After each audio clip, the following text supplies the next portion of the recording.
맨 얼굴을 좀 보여드리겠습니다. 지난주에 제가 특별한 광고 없이 일본에 집회를 다녀왔습니다. 너무 죄송했어요. 주일 예배를 비워가지고. 그래서 일본에 와이파이가 되는 데가 있길래 우리 청년 하나한테 어떻게 예배는 잘 드렸냐 그랬더니 제가 없어서 허전했다는 거예요. 그래서 너무 그게 마음이 고맙더라고요. 근데 바로 뒤에 뭐라고 쓰냐면 김성준 전도사님 없는 젊은이 교회는 유선종 전도사님 없는 젊은이 교회 같대요. 네, 뒤늦게 웃으시네요. 근데 저도 처음에 이게 무슨 얘기지 했더니 웃으라고 한 소리구나. 내가 필요 없다는 얘기구나 이렇게 이해하고 삐졌습니다. 저도 농담이고요. 여러분 또 일본 땅에도 주님 오늘도 일하고 계셨습니다. 하나님이 당신의 거룩하신 나라와 그 회복과 영광을 위해서 우리를 사용하기 원하시는데 이곳은 군사가 길러지는 곳입니다. 군사가 길러지면 반드시 전쟁터로 나가야 돼요. 아멘? 훈련소에만 있으면 절대로 안 됩니다. 오늘 예배를 통해 하나님의 거룩하신 부르심 입는 저 여러분 되시길 축복합니다. 전에 여러분 만리장성 얘기를 했습니다. 만리장성이 정말 만리일까요? 아닐까요? 맞춰보세요. 만리일까요? 아닐까요? 이게 뭐 틀리면 어떻게 한다고 그랬습니까? 만리장성 만리가 아닙니다. 만리보다 더 됩니다. 만리면 4,000km죠? 근데 실제 6,000km가 넘는다고 합니다. 재봤냐? 재본 건 아니지만 인터넷에 나왔습니다. 만리장성 그 어마어마한 그 성들이 그 중국의 그 북쪽에 있는 험산줄령을 다 연결하고 심지어는 사막지대까지 막 이어질 만큼 어마어마한 인류가 지은 건축물 중에 가장 길다고 하죠. 그런데 여러분 만리장성을 중국이 건설하고 나서 중국엔 3번의 큰 이민족과의 전쟁이 있었습니다. 근데 중국은 3번의 전쟁에 다 졌어요. 졌을 뿐만이 아니라 나라를 통째로 뺏겼습니다. 이민족에게. 신기하죠? 만리장성을 그렇게 공들여서 쌓았는데 적군의 침략을 막지 못하고 나라를 통째로 뺏겼어요. 전쟁 한두 번 진 게 아니라. 왜 그랬다고 그랬죠? 적군이 좋은 무기를 개발해서 담을 뛰어넘었던 것도 아니고 담을 무너뜨린 것도 아니에요. 왜 만리장성이 뚫렸다고 그랬어요? 누군가 안에서 문을 열어준 겁니다. 외부의 적보다 더 무서운 건 내부의 적입니다. 동의하시죠? 네. 외부의 적보다 내부의 적이 훨씬 더 무서워요. 왜요? 적인 줄 모르고 사니까요. 그놈의 마음이 어떤 마음을 품고 있는지 모르니까요. 여러분 우리의 신앙도 동일합니다. 우리의 신앙을 무너뜨리는 것은 무서운 적은 외부에서 오는 환난이나 핍박이 아니에요. 외부에서 오는 환난과 핍박은 언제나 교회가 예수님을 바라보게 해줬어요. 환난과 핍박 속에 성도는 신앙을 지키고 교회는 예수 향기를 바랬습니다. 아멘? 환난과 핍박이 문제가 아니라 뭐가 정말 무서운 적이냐? 우리 안에 숨어있는 교묘하게 자리 잡고 있는 죽은 자아의 흔적들이 우리를 흔들고 무너뜨리는 것입니다. 음란, 미움, 시기, 질투 이런 마음에서 올라오는 이 내적인 적들이 우리를 무너뜨리잖아요. 그렇죠? 한 줄로 비운 게 그렇게 싫어요? 우리 안에 있는 게 우리를 무너뜨리잖아요. 아멘? 따지고 보면 근데 여러분 잘 들어보세요. 음란이나 미움이나 시기, 질투는 그렇게 무서운 적이 아닙니다. 왜냐? 따라합시다. 너무나 티나는 마음이다. 무슨 얘기인지 아시겠어요? 음란이 올라오는데 이게 주님께로부터 온 건지 원수에게서부터 온 건지 주님 분별력을 주세요. 이런 사람이 있나요? 없어요. 음란한 마음이 들면 이건 마땅히 누구에게 온 거예요? 원수 마귀에게서 온 겁니다. 티가 난단 말이에요. 누구에게서 왔는지. 그렇기 때문에 조치를 취하게 되는 거예요. 미움과 시기가 불끈 솟아오를 때 이게 잘못된 마음인지 금방 알잖아요. 안 되는 거. 그래서 우리가 조치를 취할 수 있단 말이에요. 뭐가 진짜 무서운 적이냐? 우리 안에 숨어 있는데 선한 모양으로 포장되어 있는. 그래서 이것이 선한 것인 줄 알고 거기에 열심을 내는 거예요. 그래서 우리가 결국은 교묘하게 시간이 지나 무너지도록 하는 거. 이런 숨어 있는 적이 선한 가면을 쓰고 있는 적이 정말 무서운 적입니다. 아멘? 내부에 있는 적이 적인 줄 몰랐잖아요.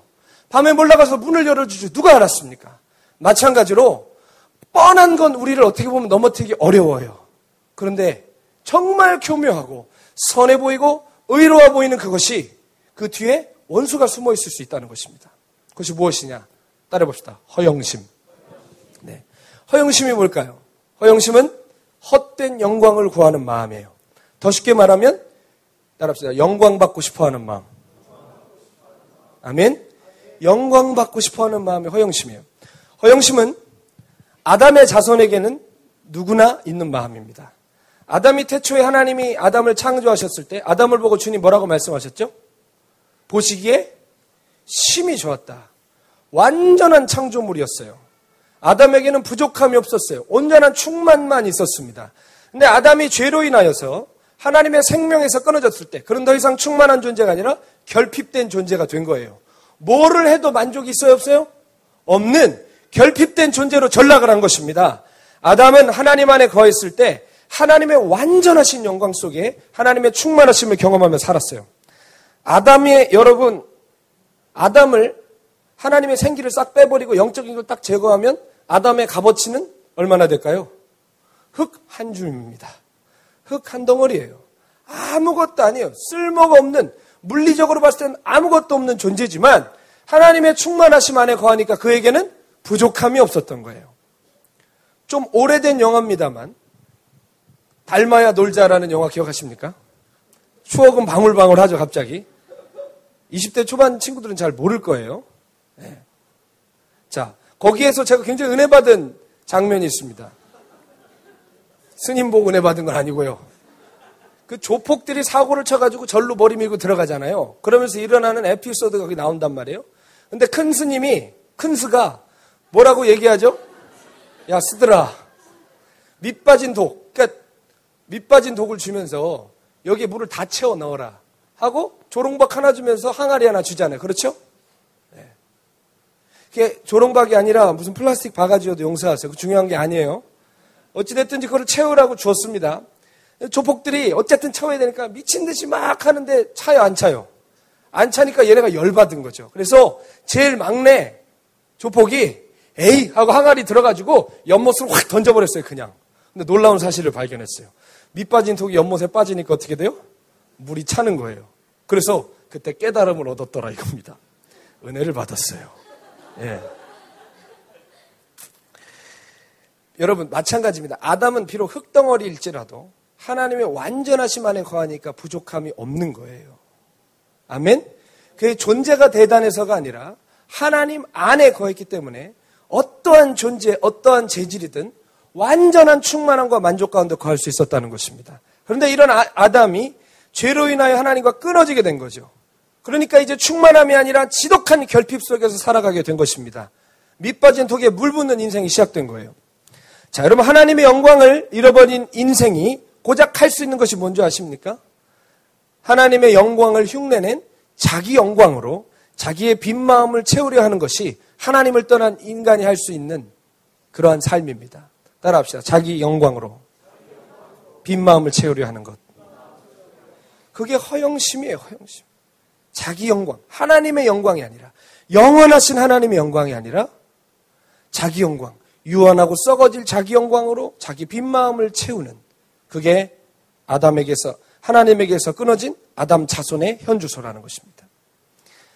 여러분 이 허영심이 왜 무서운 줄 아십니까? 그것은 아까 얘기했지만 선한 모양의 가면을 쓰고 역사하기 때문에 그런 거예요. 이게 악한 모양으로 다가오면 뻔한 거로 다가오면 싸우기 시작한단 말이에요. 나쁜 놈인 줄 아니까. 그렇죠. 집에 도둑놈이 들어오면 싸웁니다. 왜죠? 내 돈 훔치러 왔거든요. 뻔하거든요. 그러니까 저항하잖아요. 근데 사기꾼이 오면 우리는 굉장히 마음이 녹아요. 집문서 통장 다 갖다 줘요. 도장도 갖다 주고 집안 식구 다 말려도 그 사람은 그럴 사람이 아니라고 다 갖다 맡겨요. 더 많은 도둑이 훔쳐가는 것보다 더 많은 걸 뺏겨요. 뺏긴다기보다 갖다 드려요. 그렇지 않습니까? 허영심은 이처럼 교묘하고 선한 모습으로 이게 다가온단 말이에요. 늑대보다 더 무서운 건 양의 탈을 쓴 늑대가 더 무서워요. 마찬가지로 꿈이라는 가면을 쓰고 비전이라는 가면을 쓰고 성공이라는 가면을 쓰고 열정이라는 가면을 쓰고 허영심은 오늘도 우리를 속이고 있습니다. 제가 수년 전에 아마존에 갈 때 사람들은 어떻게 그렇게 고생하는 데를 가시냐고 수고가 많으신다고 얘기를 해줬습니다. 저는 여러분 하나님 은혜 안에서 그 시절을 돌아보면 제가 얼마나 선한 가면을 쓰고 허영심을 철저하게 위장시키면서 자기 영광을 취했는지 저는 부끄러울 뿐입니다. 아마존에 간다 그러면 사람들이 이상하게 영웅대접을 해주더라고요. 막 동정표도 던져주고 불쌍하다고 그러고. 예? 근데 여러분 생각을 해보세요. 난 아마존의 견습 선교사야. 그것도 내가 간 것도 아니고 누가 보내서 가니까 얼마나 더 멋있어요. 그러니까 이게 소명감도 안에 있기는 있지만 이게 아주 이것저것 뒤죽박죽 섞여버린 거죠. 생각을 해보세요. 허영심은 영원하다, 유한하다? 헛된 영광은 유한해요. 영원할 수가 없어요. 아마존 현장에 딱 떨어졌을 때 제 안에 뭔가 확 새롭고 막 내가 아마존 견습 선교사고 뭐 이름 대단해 보이잖아요. 그렇죠? 뭔가 남과 달라 보여요. 근데 이거 헛된 거란 말이죠. 가서 현주소를 딱 보자마자 헛된 영광은 어떻게 될까요? 사라져요. 헛된 기대는 사라지면 딱 뭐만 남아요? 내 안에 진짜만 남는데 진짜의 퍼센테이지가 얼마 되지 않다는 걸 발견했어요. 그러니까 철저하게 무너지는 제 삶을 6개월 동안 경험하고 왔습니다. 사랑하는 여러분, 허영심은 오늘도 여러분을 속입니다. 따라합시다. 가장 열정적인 곳에서, 가장 간절한 곳에서, 거기에 허영심은 숨어 있어요. 이 세상을 보십시오. 얼마나 허영심을 부추기는 세상입니까? 1등 해라, 최고가 되라, 앞서라, 승진해라, 탁월해라, 리더가 되라. 허영심을 부추기는 이 세상에서 정신줄을 놓으면 우리는 다 끌려가게 돼 있어요. 기독교 서점에 가서 베스트셀러를 한번 보십시오. 제목이 다 어떠냐? 긍정의 힘, 잘 되는 나, 성공하는 자녀 교육, 믿음으로 성공한 사람들. 죄다 이래요. 근데 믿음자가 붙고 하나님자가 붙으니까 다들 선한 거라고 생각해요. 주님과 연관됐다고 믿어요. 철석같이. 그러나 실은 하나님의 이름 걸고 믿음의 가면 쓰고 허영심 추구하는 내용이 전부입니다. 너 이렇게 하면 돈 잘 번다, 성공한다, 탁월해진다, 1등한다, 리더가 된다. 우리를 속이는 거예요. 세상의 사람 만든단 말이에요. 아멘입니까? 가고 싶으면 가든가요, 이렇게. 허영심은 먼 데 있지 않습니다. 게다가 눈에 띄게 역사하지 않아요. 우리에게 너무 가까운 곳에서 너무 익숙한 모양으로 역사하기 때문에 무서운 것입니다. 저에게 제일 가까워 있는 게 뭘까요? 제일 가까운 게 뭘까요? 네, 물론 여러 가지 있겠죠. 네. 뭐 제 아내, 제 딸 가까이 있지만 뭐 두 딸에게 무슨 허영심이 있겠습니까? 같이 사는데. 저는 이렇게 제일 많이 하는 게 앞에서 아무래도 설교하는 사역이잖아요. 그렇죠? 저한테 너무 가깝고 익숙하고 제 미래와 연결되어 있는 거예요. 제 삶에 뗄래야 뗄 수 없는 일이에요. 설교 사역을 하다 보니까 설교를 잘하고 싶은 마음이 있을까요, 없을까요? 당연히 있죠. 관심사고 평생을 해야 되는데 당연히 잘하고 싶죠. 그러니까 설교 연구도 많이 하고 여러 설교자들의 모습을 보면서 야, 어떻게 저런 은혜를 끼칠까? 나는 어떻게 저런 날이 올까? 하면서 막 따라도 해보고 백교도 보고 연습도 하고 별 시간을 다 보내봤습니다. 근데 어느 날 분명히 느꼈던 것이 무엇이냐면 재밌죠? 그 사람이 하는 설교를 똑같이 따라한다고 똑같은 은혜가 될까요, 안 될까요? 안 되는 거죠. 왜냐? 그건 자기 게 아니라 흉내낸 것이기 때문입니다. 그 설교자가 피를 토하며 외치는 그 외침에는 그 사람의 삶이 녹아들어 있는 거예요. 그 사람의 눈물과 애환과 땀과 노력과 거룩함을 위한 투쟁과 어마어마한 그 사람의 삶이 그 설교에 녹아있기 때문에 이렇게 호소력 있게 우리의 삶에 다가오는 거예요. 그런데 내가 원하는 건 뭐예요? 어떻게든 그렇게 설교하고 싶은 마음밖에 없는 거예요. 그 설교자가 경험한 인생의 쓴잔은 마시지 않은 채로 그 영광만을 취하고 싶은 나의 허영심이 그 설교 잘하고 싶은 마음에 그대로 투영되어 있는 것이죠. 적은 멀리 있지 않습니다, 여러분. 얼마나 의도가 선해 보여요. 설교 잘해서 많은 사람에게 은혜 끼치고 이 세대에 뜨거운 불을 지피고 하나님의 백성들을 일으키고 의도가 좋아요, 나빠요? 이게 지금 제 얘기한다고 무관심하게 받으시면 안 돼요. 여러분의 삶에도 그런 게 있잖아요.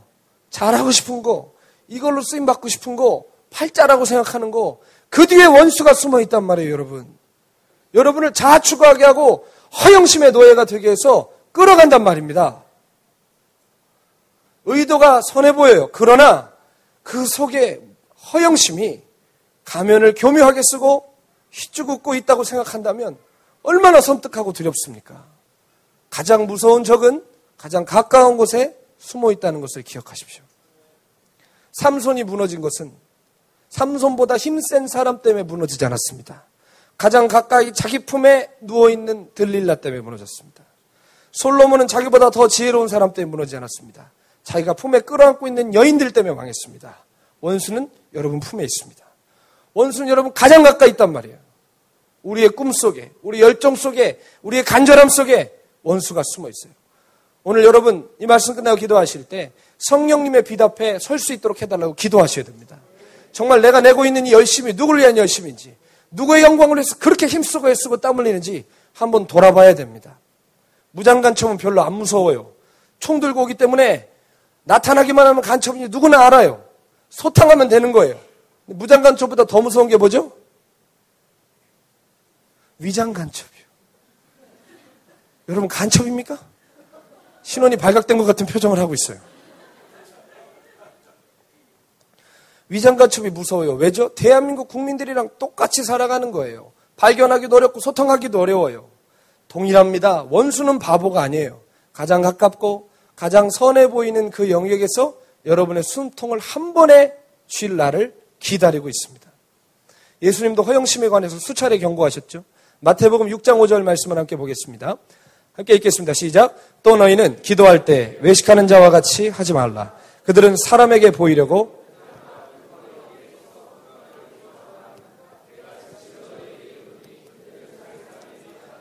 아멘. 보세요. 바리새인이 잘못된 행동을 했어요? 행동은 선합니다. 그들은 기도하기를 좋아하느니라.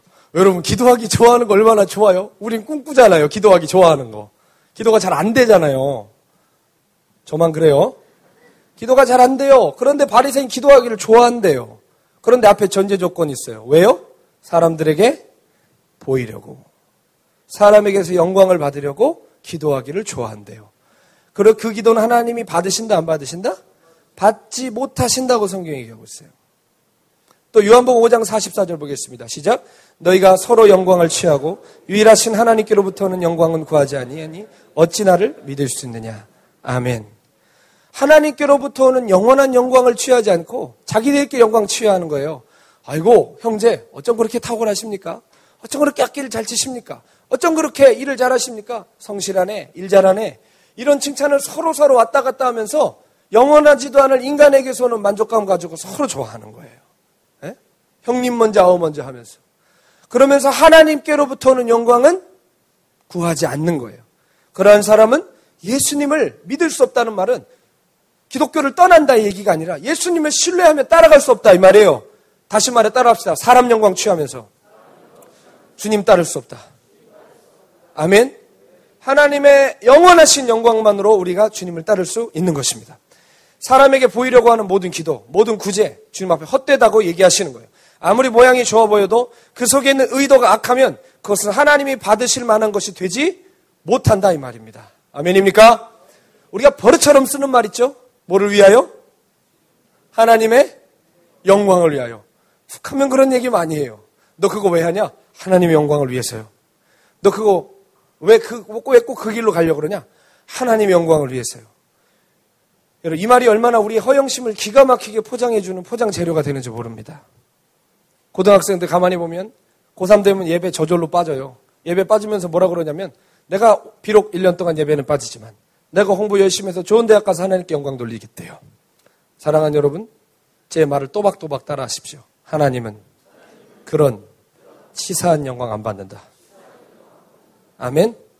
하나님은 그런 치사한 영광 안 받으십니다. 당신에게 순종하는 그것을 통하여 영광 받으시지 장로님이 대통령 됐다고 영광 안 받으세요. 부정부패를 저지르면서까지 자기의 꿈을 이뤄놓고 이걸 통해 하나님 영광 받으신다? 하나님께 저주를 받을 것입니다. 하나님의 심판을 받을 것입니다. 실상은 내 꿈, 내 야망이면서 하나님의 영광을 위하여 라고 외치며 살아가는 사람이 얼마나 많은지 몰라요. 오늘 성령님께서 우리 안에 선한 모양의 가면을 쓰고 있는 허영심을 폭로해 주시기를 원합니다. 폭로라는 말이 심한 말이 아니에요. 자발적으로 꺼내놓는 거, 깨닫고 꺼내놓는 건 고백이라고 얘기하지만 교묘하게 숨어 있어서 나오지도 않고 죄인지 알지도 못하면 고백을 못 하잖아요. 그럼 어떻게 해야 돼요? 누군가 끄집어서 드러내야 되는 겁니다. 그것을 폭로라고 하는 거예요. 허영심은 선한 자아의 가면을 쓰고 있기 때문에 발견이 어려워요. 성령께서 영광의 빛을 비춰주셔야만 이게 선한 게 아니라 원수의 짓이구나 라는 걸 깨달을 수 있단 말이에요.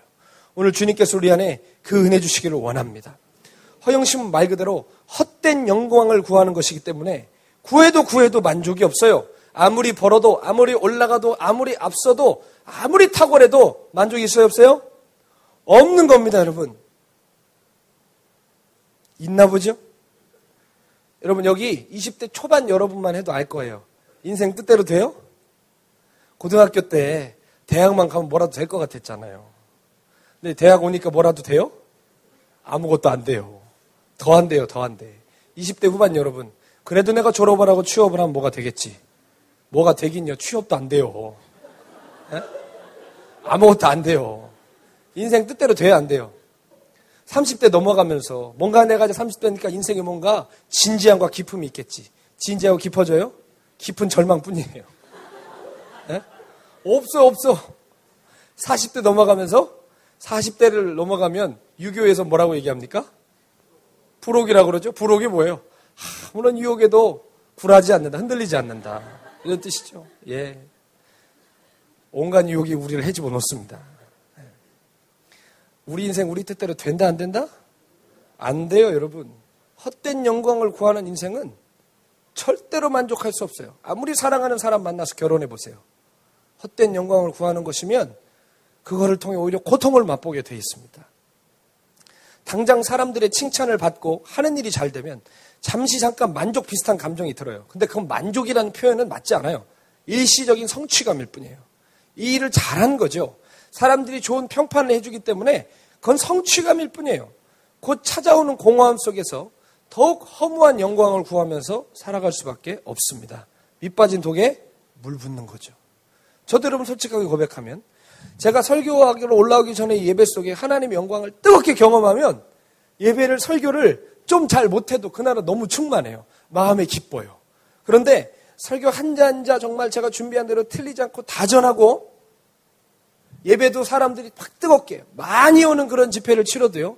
집에 어느 날 가면 나도 모르게 내 마음에 누가 구멍을 뚫어놨어요. 너무 공허하고 나가서 누구 만나서 차라도 한 잔 마시고 싶은데 괜히 이런 거 보이면 안 될 것 같고. 왜 이렇게 좋아하시죠? 그런 공허함이 제 삶에도 정신줄을 놓고 하나님 영광 말고 설교 잘하는 영광 취하고 싶으면 제 마음은 바로 공허함으로 찾아와요. 그게. 근데 문제는 뭐예요? 문제를 인식하고 고쳐야 될 시간적 여유가 있어야 되는데 바로 월요일이 되면 또 설교 사역해야 되고 또 줄 서 있는 그 사역 때문에 나 자신을 돌아보고 조치를 취할 수 있어요, 없어요? 없는 거예요. 더욱더 그 이 바쁨이라는 허영심 때문에 더 영적으로 다운되는 것들을 저는 가끔 경험하곤 합니다. 오늘 말씀에 뭐라고 나왔죠? 우리 25절 함께 읽어보겠습니다. 시작. 만일 우리가 성령으로 살면 또한 성령으로 행할지니. 자, 이 말씀은 표준 세번역에 보면 따라합시다. 너희가 성령으로 삶을 얻었으면 성령을 따라 행해야 된다. 아멘. 여러분, 성령 하나님이 우리 안에 오심으로 말미암아 우리가 거듭났어요. 새 생명을 얻었어요. 아멘. 아멘. 이거 다시 짚고 넘어가야 됩니까? 성령이 오셔서 우리 안에 생명의 법으로 역사하시잖아요. 삶을 얻었단 말이에요. 더 이상 죽은 옛 생명이 아니라 예수의 부활 생명으로 사는 거예요. 근데 문제는 뭐냐? 성령으로 삶을 얻었으면 그냥 한 순간으로 멈출 것이 아니라 성령으로 행해야 된다. 우리에게 그렇게 성경은 도전하고 있는 거예요. 성령님은 우리가 헛된 영광 구하는 것을 절대로 참아보지 못하십니다. 왜죠? 그분의 역할은 보혜사시기 때문에. 우리를 구원의 길로 인도하시는 선생님이시기 때문에 가만히 두면 그분은 직무유기하시는 겁니다. 절대 가만히 안 둬요. 그렇기 때문에 성령 안에 거하려고 하는 사람들에게 주님 영광의 빛을 계속 비춰주시는 거예요. 죄라고 생각 못했던 게 죄로 깨달아지고 남들이 볼 때 뭐 그런 것까지 그러냐고 해도 그것이 죄라고 느껴지는 거예요. 왜죠? 성령이 스승되셔서 진리를 가르치시고 거룩함에 이르게 하시기 때문입니다. 여러분 아까 예배 전에도 얘기했지만 우리에게 주신 은혜는 죄 져도 되는 그런 은혜가 아니라 죄를 이기는 은혜라는 걸 기억하세요. 성령님 우리의 구원으로 우리를 이끄는 선생님이 되신다는 건 가만히만 있어도 된다는 것이 아니라 우리가 성령님의 인도하심에 온전히 전심으로 반응해야 된다는 걸 잊지 마셔야 됩니다. 아멘. 성령으로 살려고 하는 사람은 허영심을 발견하게 돼 있어요. 그러나 성령을 따르지 않고 육신을 따르는 사람들에게 나타나는 현상은 끝없이 허영심을 추구하는 삶일 뿐입니다. 세상 사람 얘기하는 거 아니에요. 거듭난 사람 얘기하는 거 아니에요. 거듭나지 않은 사람 얘기하는 게 아니에요. 교회 공동체에 있는 여러분 바로 제자 공동체를 향해서 하는 얘기입니다. 거듭났고 성령의 인도하심 받는다고 생각하지만 우리가 솔직히 말하면 성령의 인도하심과 육신으로 사는 게 줄로 딱 거져 있어요? 어느 날부터 내가 갑자기 육신으로 지금부터 살기 시작하네? 그렇게 돼 있어요? 아니면 정신줄 놓으면 교묘히 그렇게 살고 있어요? 전자예요, 후자예요? 후자란 말이에요. 성령으로 시작했지만 육체로 끝낼 때가 얼마나 많아요. 그럼 교묘한 우리의 삶의 미혹 속에서 성령님의 손을 놓아버리면 우리가 육신으로 살고 허영심을 추구하는 삶을 산단 말이에요. 지난주에 설교할 때는 성령으로 설교했지만 오늘 똑같은 설교단에 섰을 때 육신으로 할 수도 있다 이 말입니다. 자리가 우리를 거룩하게 하는 게 아니에요. 성령님만이 우리를 거룩하게 하실 수 있습니다. 그분 안에 거해야 돼요. 그분의 손을 붙잡고 그분 안에 행하지 않으면 여러분 우린 육신의 것 뱉어내다가 하나님 앞에 갈 수밖에 없습니다. 사람의 칭찬과 평판의 노예가 되고 그것이 채워질 때는 세상을 다 얻은 것처럼 하다가도 그것이 충족되지 못하면 어떻게 되죠? 돌변을 해가지고 세상 다 불사지를 것 같은 분노로 반응해요. 그래서 오늘 말씀 26절은 뭐라고 얘기합니까? 읽어보겠습니다. 시작. 헛된 영광을 구하여. 아멘. 헛된 영광을 위하여, 허영심이죠, 허영심. 헛된 영광을 위하여 서로 분노하거나 다투지 말아라. 여러분, 분노, 시기, 질투, 이거 다 어디서 올까요? 분노, 시기, 질투 어디서 와요? 허영심에서 와요. 열등감에서, 열등감. 그쵸? 남과 비교하는 거예요. 남과 비교하기 때문에 시기와 질투와 다툼과 미움과 분노가 일어나는 거예요. 근데 열등감은 어디서 올까요? 영광받고 싶어 하는 마음에서 오는 거예요. 내가 앞서고 싶고요. 내가 인정받고 싶고요. 나만 차지하고 싶은 그 허영심에서 이 열등감이 나온다는 것입니다. 내가 받아야 될 영광 다른 사람 받고 내가 받고 싶은 관심 내게 주지 않고 나도 하고 싶은데 나는 안 시켜주고 그러니까 허영심이 가만히 있질 않는 거예요. 죄의 싹은 사망인 것처럼 허영심의 싹은 열등감입니다. 여러분, 열등감이라는 더러운 똥물을 우리 안에 뱉어내서 우리 영혼을 오늘도 더럽히고 있는 거예요. 우리는 하나님의 영광을 잃어버린 사람들이었습니다. 하나님의 영광 이르지도 못해요. 마음에 공허함이 있어서 뭔가 찾아보고 싶지만 찾아도 잡아도 구해도 만족함이 없는 인생이 하나님 떠나는 우리 인생의 현 주소였단 말이에요. 그런데 주님께서 우리 힘으로 할 수 없는 걸 아시고 우리를 사랑하셔서 그 아들을 이 땅에 보내셔서 십자가의 피공로로 하나님과 화목케 하셨습니다. 당신 아들 십자가에 처참하게 찢어 죽이시고 버리셔서 우리 같은 더러운 인간들을 사셨다 이 말입니다. 창녀보다 더 더럽고 거지보다 더 비참한 우리 인생을 아들 주셔서 사셨단 말입니다. 아멘. 그래서 우리 안에 하나님의 영광을 회복시켜 주셨어요. 하나님 안에 거할 수 있도록 해주셨단 말이에요. 여러분, 왜 하나님 안에 거하면 참 만족이 있죠? 우리가 원래 그분에게서부터 왔기 때문에 그런 거예요. 거기에 가야 딱 맞는 거예요. 아멘. 하나님 안에서 누리는 참 만족을 가진다면 우리는 썩어질 영광을 절대 추구하지 않습니다. 절대 추구하지 않아요. 제가 아마존에 있을 때 정말 고마웠던 사람이 있습니다. 쫄쫄 굶고 있는데 제가 너무 배고파한다는 소식을 누가 들었는지 그 동네의 장로님이 저를 따로 부르더니 계란 후라이를 하나 해줬어요. 거기 계란은 우리처럼 이렇게 뭔가 유전자 변형시키고 이런 게 아니라 진짜 조그매요. 여러분 원래 토종닭 알은 작습니다. 진짜 메추리 알보다 한 두세 배 클까요? 정말 조그만 계란 후라이를 딱 해왔는데 제가 속으로 무슨 마음을 가져온 줄 아세요? 내가 당신을 위해서 내 목숨도 내줄 수 있다. 정말이에요. 너무 고마웠어.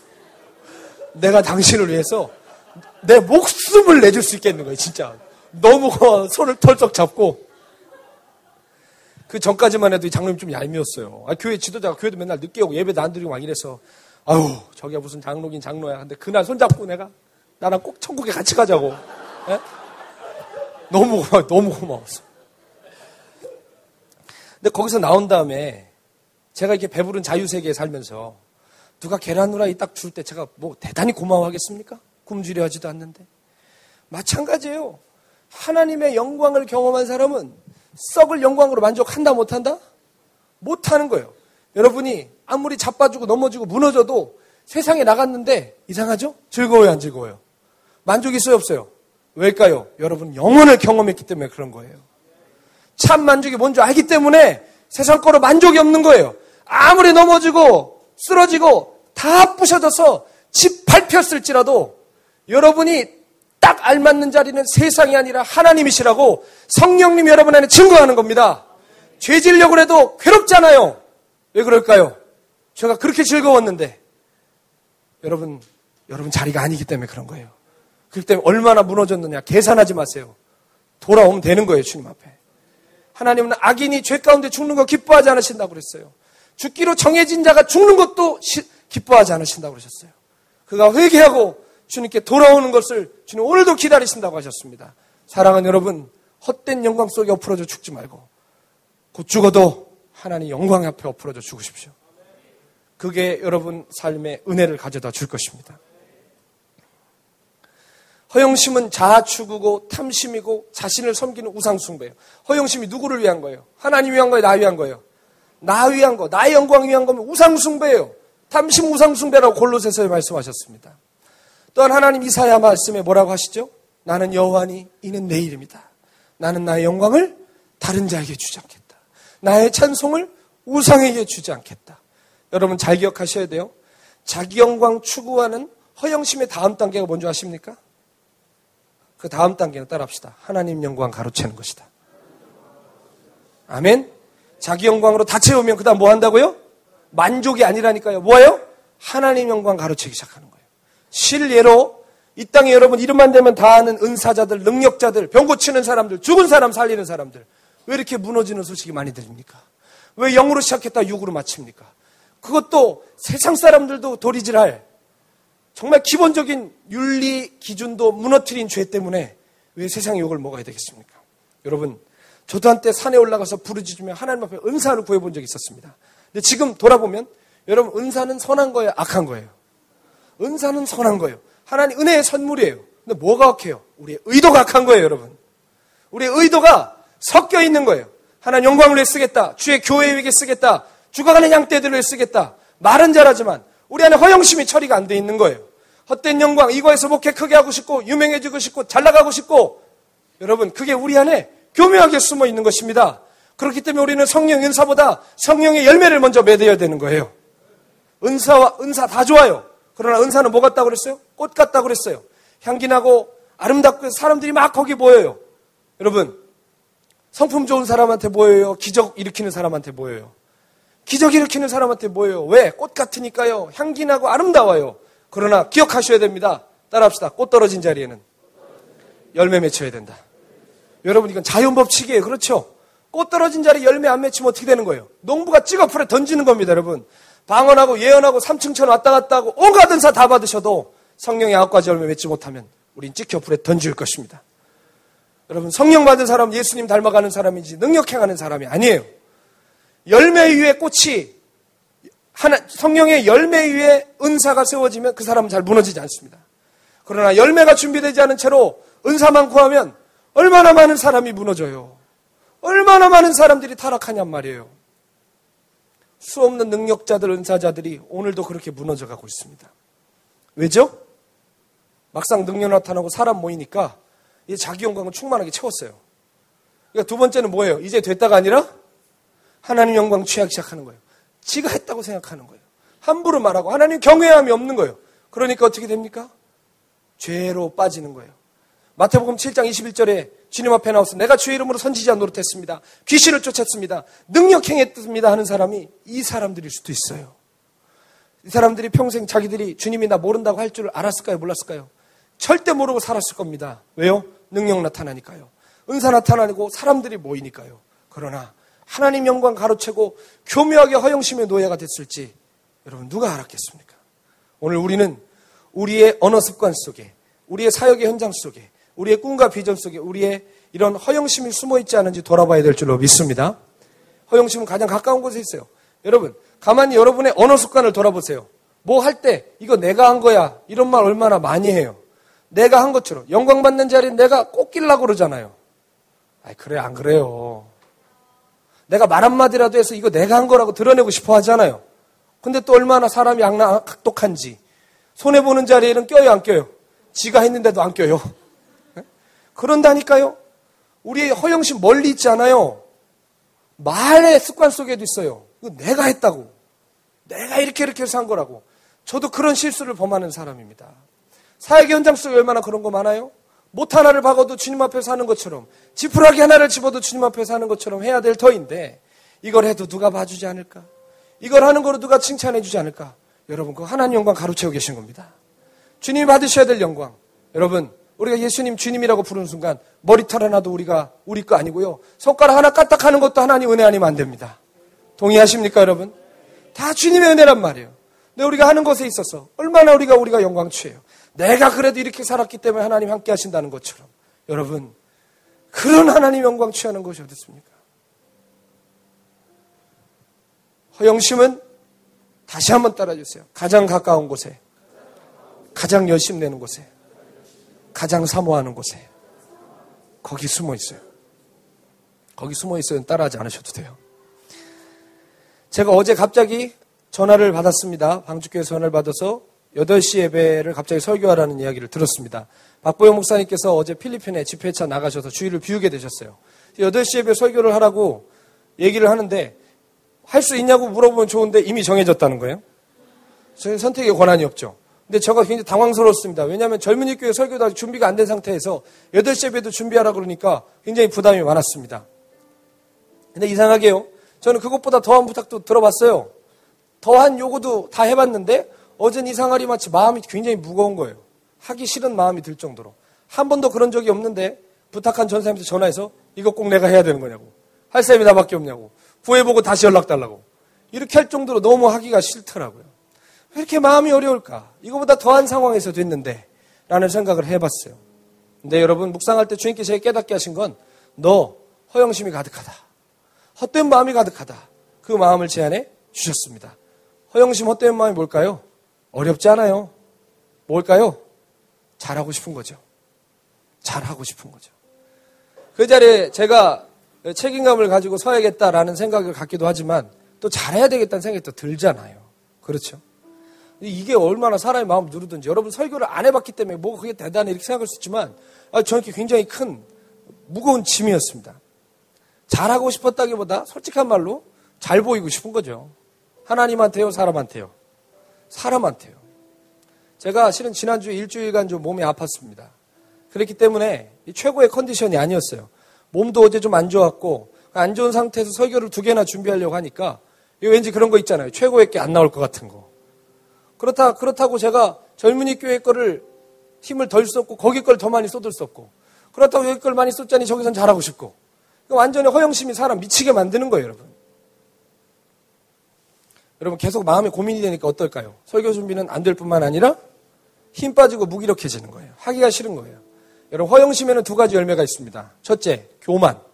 네, 교만이에요. 헛된 영광 구하고 싶은데 일이 잘 풀려요. 원하는 대로 돼요. 그럼 콧대가 높아지고 어깨가 올라가요. 지가 한 줄 알고. 허영심의 열매예요. 2번째, 열등감이에요. 뭐 좀 안 되면 실망하고 낭망하고 다 포기해요. 왜? 지가 한 줄 알고. 그럼 다 자기가 한 줄 알기 때문에 교만도 하고 열등감도 갖는 거예요. 그렇지 않겠습니까? 또 토요일마다 우리 청년 리더들과 인하대학교로 전도를 가요. 여러분, 전도는 할 이유가 많을까요? 못할 이유가 많을까요? 못할 이유가 한 200배 많습니다. 핑계 대면 하라면 성경을 막 찾아서 한 4개, 5개 꺼낼 수 있는데 못할 이유를 대라면 5초 만에 5개를 얘기할 수 있어요. 피곤해요. 힘들어요. 집에 빨리 가야 돼요. 설교 2개 있어요. 못 갈 이유 진짜 많아요. 그래서 어제 미리 얘기를 해뒀어요. 실은 내가 설교가 2개라서 오늘 전도를 못 갈 것 같다. 이렇게 얘기를 했어요. 그런데 어제 저 리더 모임이 있었습니다. 리더 모임 때 한 자매의 고백을 통해서 성령님께서 제 안에 빛을 비춰주기 시작했어요. 그 자매가 말하기를 자기는 전도 못할 이유가 너무 많다는 거예요. 실제로 하기 싫은 마음이 너무 많아서 정말 가기 직전까지 가기 싫은 마음이 정말 목구멍까지 차오른대요. 저도 그래요. 솔직하게 그래요. 모욕받는 거 누가 좋아요? 무관심한 거 누가 좋아요? 여러분 다 관심받고 싶어 하죠. 허영심이라니까요. 결국 전도 못 나가는 건 허영심이에요, 보면.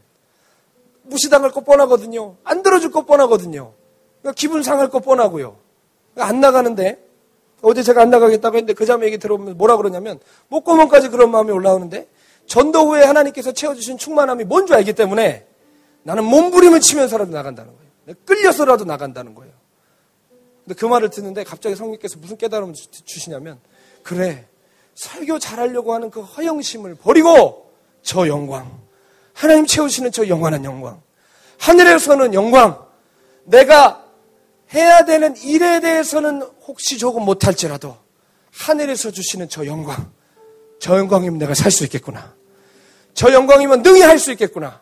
그런 소망이 들면서 멋쩍게 얘기했습니다. 에이, 뭐 그럼 나도 나가야겠네.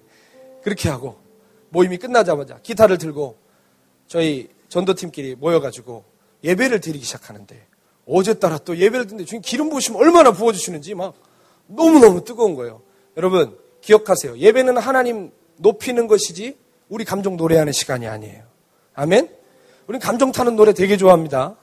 그런데 여러분 정말 예배는 오늘 드렸던 찬양처럼 하나님 나라 임하소서, 거룩거룩하다, 하나님 높이는 노래가 예배지, 여러분 감정 터치하는 노래를 우리가 예배라고 할 수 없습니다. 어제 막 하나님 높이는 노래라는데 기름 부으시면서 하나님 충만함을 주시는 거예요. 그래 가는 거야. 모욕도 다 받는 거야. 그래서 인하대학교에 이제 갔어요. 너무 감사했어요. 왜? 내가 막 기름 부음 받고 갔다고 그래서 막 사람들이 교회 다니십니까? 인천 방지교 젊은이 교회에서는 김성진이라고 합니다. 제가 아무래도 믿으려고 했습니다. 막 이럴까요? 절대 그러지 않아요. 나를 부탁이에요. 안 믿는다고 해도 좋으니까 똑바로 쳐다봐 줬으면 좋겠어요. 다 흘겨봐요, 이렇게. 굉장히 모욕감을 느껴요. 아무도 환영해주지 않아요. 그런데 놀라운 것은 모욕을 당하면서 그렇게 아주 날카로운 눈빛을 받으면서 제가 영광받고 싶은 허영심이 아주 잘근잘근 밟히는 거예요. 그렇잖아요. 그게 전 1차적으로 너무 감사했고, 두 번째로 어제 어떤 형제 만났는데 교회를 다닌대요. 제가 다 그냥 무조건 옆에 앉아버렸어요. 교회 다니면 당신 거듭났냐고. 그러니까 잘 모르겠대요. 그래서 제가 또 불신자보다 저는 이제 중간에 걸쳐있는 사람들 전공입니다. 붙잡고 한참 얘기했어요. 당신 구원 못 받았다. 거듭나고 회개하지 않으면, 바뀌었네요. 회개하고 거듭나지 않으면. 순서 중요한 거예요. 어떻게 거듭나고 회개해요? 회개하고 거듭나야지. 당신은 회개하고 거듭나지 않으면 하나님 나라 못 들어간다. 모태신앙이어도 안 된다. 나는 증조 할아버지가 목사님이고 평생 난 태어나면서부터 교회 다녔지만 난 내가 당연히 구원받은 줄 알았다. 그러나 주님 만났을 때 10개가 필요한데 9개는 준비하는데 하나 모자라서 억울한 게 온 게 아니라 내가 주님 앞에 서보니까 가짜더라. 빈털털이더라. 나는 존재가 죄인이더라. 그걸 회개하면서 그랬다. 당신 회개하지 않으면 하나님 나라 들어갈 수 없다. 라고 얘기하면서 뭐 그렇다고 거기서 부흥회할 수는 없고 제 전화번호 준 다음에 도움이 필요하다면 연락을 하라고 했습니다. 연락이 오기를 기도하고 있습니다. 그리고 또 막 이제 약속 시간이 다 돼서 막 올라오는데 위에 어떤 외국인 같은 사람이 있길래 옆에 그 요셉순 윤승혜가 전도하러 같이 나갔어요. 너 저 사람 평생 복음 못 들어봤을 수 있어. 우리 지나가지 말고 네가 해라. 네가 나보다 영어를 잘하니까. 가서 복음을 전해라. 그래서 갔었는데 얘가 너무 이렇게 좀 헤매더라고요. 그래서 안 되겠다. 제가 가서 물어봤어요. 너 어디서 왔냐? 제가 이 정도 못할 것 같습니까? 너 어디서 왔냐? 물어보니까 영어로 물었어요. 캄보디아에서 왔대요. 이제 캄보디아 몇 번 가봤잖아요. 캄보디아 인사 막 이런 거 따라하면서 막 분위기를 환기시킨 다음에 너 예수님 아니? 그러니까 캄보디아 말로 예수님이 뿌레야 예수예요. 너 그거 들어봤으니까 한 번도 못 들어봤대요. 그럼 영어로 너 그럼 지저스 크라이스트 한 번도 못 들어봤어? 그게 뭔지 모른대요. 그러니까 여러분 너무 놀랐습니다. 저 인하대학교 저 한복판에서 예수님을 한 번도 못 들어본 미전도 종족을 만난 거예요. 그래서 걔한테 그냥 되든 안 되든 영어를 쓰다가 안 되면 만구 공용어, 방언 말고요, 바디랭귀지로 예수님이 널 사랑하셔서 이 땅에 오셔서 너의 죄를 담당해 죽으시고 널 위해 부활하셨다. 그걸 누르면 넌 구원받는다. 걔하고 전화번호를 달라니까 아직 핸드폰도 없고 연락처도 없고 어디 사냐니까 말이 안 통해요. 영어로도 안 통하고 아무것도 안 통해요. 그래서 알겠다. 내가 널 위해 기도해 주겠다 하고 기도하고 늦게 왔어요. 여러분 제가 하는 얘기는 내가 이렇게 전도했어요 라고 자랑하는 거 아니에요. 그건 또 하나의 허영심이 되겠죠. 그렇게 교회에 들어왔는데 역시나 하나님의 영광으로 얼마나 저를 채워주시던지 설교된 부담이 다 사라지는 거예요. 내가 아예 설교를 섰는데 아이고 설교 죽 썼네. 왜 설교 졌다 이래. 이런 소리를 들어도 괜찮겠는 거예요. 왜? 영원하신 하나님의 영광이 저를 채워주셨기 때문에. 그 싸구려 설교자리에서 받는 그런 가짜 영광, 허영심 따위로는 채울 수 없는 주님의 영광이 저를 채우셨기 때문입니다. 주님이 전도 후에 교회로 오면서, 그리고 교회로 와서 계속 읊조리게 하는 찬양이 있었는데, 그럼 그 찬양 아세요? 옛날 찬양인데, 낮엔 해처럼 밤엔 달처럼. 역시 30대만 알고 계십니다. 예, 그 찬양 중 2절 가사가 있어요. 예수님처럼 바울처럼 그렇게 살 수 없을까. 저는 그 찬양 굉장히 싫어합니다. 그 찬양 부르면 자꾸 절망이 돼요. 네. 난 살 수 없으니까 자꾸 절망이 되는데, 어제는 자꾸 그 찬양이 나오더라고요. 예수님처럼 바울처럼 그렇게 살 수 없을까. 남을 위하여 당신들의 온몸을 온전히 버리셨던 것처럼. 주의 사랑은 베푸는 사랑, 값없이 그저 주는 사랑. 그러나 나는 주는 것보다 받는 것 더욱 좋아하니. 나의 입술은 주님 닮은 듯하나 내 마음 아직도 주하여 받을 사랑만 계수하고 있으니 예수여 나를 눈물이 굉장히 많이 나더라고요. 찬양을 부르는데 주님 사랑은 베풀어야 되고 줘야 되는데 받는 것만 좋아하는 거예요. 그러니까 전도자리 같은 거 나가기 싫은 거죠. 난 영광 받고 사랑만 받고 싶은데 무시받고 멸시받는 거 싫고요. 또 나의 입술은 주님 닮은 듯하나 내 마음은 아직도 추하여서 받을 사랑만 막 계산하고 있는 제가 막 보이는 거예요. 너무 주님 앞에 죄송하고 나는 허영심으로 가득 차 있구나. 난 헛된 영광 구하는 마음으로 가득 차 있구나. 그리고 굉장히 어제 많이 느끼면서 주님 앞에 회개를 했습니다. 오늘 설교는 솔직한 제 얘기입니다. 두려운 게 하나 있다면 이 이야기를 하면서 나타나는 반응이나 현상들이 또 한 차원의 허영심을 부추길까 좀 두렵습니다. 무슨 얘기냐면 설교 사역을 하면서 기막힌 설교문보다 솔직한 한마디가 더 은혜 끼친다는 거 잘 알고 있습니다. 여러분도 그러시죠? 말 잘한다고 은혜 되는 게 아니라 솔직한 한마디가 은혜 되잖아요. 그런데 시간이 지나면요, 이 솔직한 이야기들이 진실함에서 깨어진 마음에서 나오는 솔직함이 아니라 은혜 끼치기 위한 솔직함으로 변질돼요. 시간 지나면. 뭔 얘기인 줄 아세요? 여러분 어제 주님이 그거 하나 더 깨닫게 해주셨어요. 너 내일 너의 얘기를 할 때 이 이야기를 통하여 너의 허영심을 더 교묘하게 채우지 말아라. 여러분 순모임 할 때도 마찬가지입니다. 어떤 모임 할 때도 여러분의 말 한마디를 해도 남들을 괜히 감동시키려는 솔직함을 위한 솔직함 필요 없습니다. 깨진 마음에서 나오지 않는 건 다 거짓입니다. 여러분. 허영심은 그냥 두면 바벨탑으로 자라가게 돼 있어요. 헛된 영광을 넘어서 하나님 영광도 넘보는 바벨의 후예가 되는 것입니다. 바벨탑 왜 쌓았죠? 고대 제국이 형성됐어요. 제국은 뭐예요? 내 걸로 만족하지 않고 남의 영광 뺏는 거잖아요. 뺏어가지고 큰 제국을 만들었는데 그거로 만족을 못하니까 인간들이 어떻게 해요? 하늘에 닿는 탑을 쌓아서 우리가 더 이상 흩어짐을 면하자 라고 얘기하면서 하나님의 영광을 뺏는 바벨탑을 쌓기 시작했습니다. 사랑하는 여러분, 허영심을 그냥 두지 마십시오. 저는 언젠가 주님이 부르시면 선교사가 꼭 되고 싶은데 허영심과 꼭 싸우는 훈련을 지금부터 하고 싶습니다. 선교사가 되면 세상에서 잊혀져야 돼요. 그렇죠? 근데 자꾸 제가 세상에 허영심을 버리지 않으면 세상에 알려지려 하고 누가 책 쓰자고 하지 않았는데 내가 책 써갖고 책 좀 내달라고 그러고 이런 비참한 꼴 날까 봐 너무 두렵습니다. 신문에도 막 나오고 싶어하고 막 TV 프로그램에도 나가고 싶어하고 저는 솔직히 고백하면 이대로 일단 그렇게 될 것 같아요. 너무 헛된 영광을 취하는 삶을 살아서. 주님 저를 불쌍히 여기십시오. 우리의 가장 가까운 곳에서 가장 열심 내는 그곳에서 숨어있는 허영심을 주님께서 밝히 보여주시기를 원합니다. 그래서 그것을 제할 수 있는 선한 싸움을 시작해야 돼요.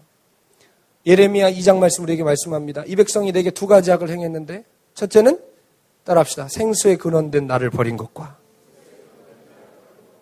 무슨 얘기예요? 생수에 근원되신 영원하신 주님을 버리고 자기 영광 취하고 자기가 만족을 갖는 것이고 두 번째 웅덩이를 판 것인데 저축치 못할 터진 웅덩이를 팠다. 예. 터진 웅덩이 밑빠진 독처럼 물을 저축하지 못할 그것을 위해 살아간다는 거예요. 영원한 것을 위해 사는 것이 아니라요.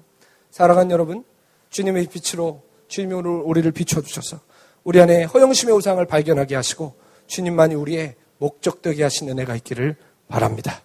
기꺼이 영원한 영광을 위해서 우리 허영심을 내던지십시다. 함께 우리 찬양할까요? 주님의 빛으로